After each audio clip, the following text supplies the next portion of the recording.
As governor, my intention is to protect the women of Georgia, protect their right to choose. And that means protecting their ability to plan for their families. We know that the governor of Georgia in 2019 passed one of the strictest laws in the nation that essentially bans abortion at 6 weeks. It's a forced pregnancy law, and I'm going to work as governor to roll back any of those laws. But I also promise that I will veto any of the new laws that we hear Republicans talking about, laws that would criminalize abortion, laws that would put women in prison and their doctors in there with them.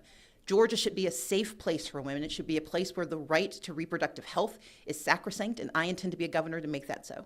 I would say that anyone who is willing to invest in the future of Georgia is investing in the future of this country. Georgia is a pivotal state. We're a bellwether state, and people have a vested interest in us doing what's right for our people.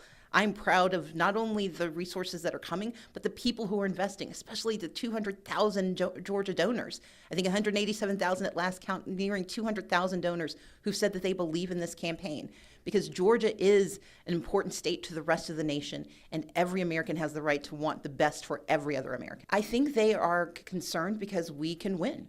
We can win by talking about healthcare access, expanding Medicaid, giving 500,000 Georgians access to healthcare that they've already paid for, creating 64,000 jobs at a much lower cost than the plants that the governor keeps touting. We can do the work of expanding access for education for our children, fully funding that education, making certain that those who've lost learning due to COVID are catching up and moving ahead. We're going to do our job to protect our environment and protect our people, that we can talk about criminal justice and we can talk about public safety in the same breath, knowing that we are working for the same communities.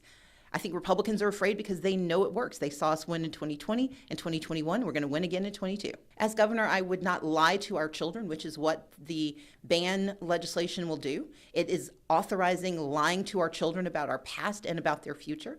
I would not ostracize our children and use them as political ploys to win elections. I would not expand access to guns and say that criminal carry is now the law of Georgia. When law enforcement says it's a bad idea, we should listen. I would listen to our law enforcement. I would listen to our communities. I would listen to our families. And I would care about all Georgians. The problem is Brian Kemp just doesn't care. And if he doesn't care about Georgia, we need a leader who does, and that will be Stacey Abrams as the next governor of the state.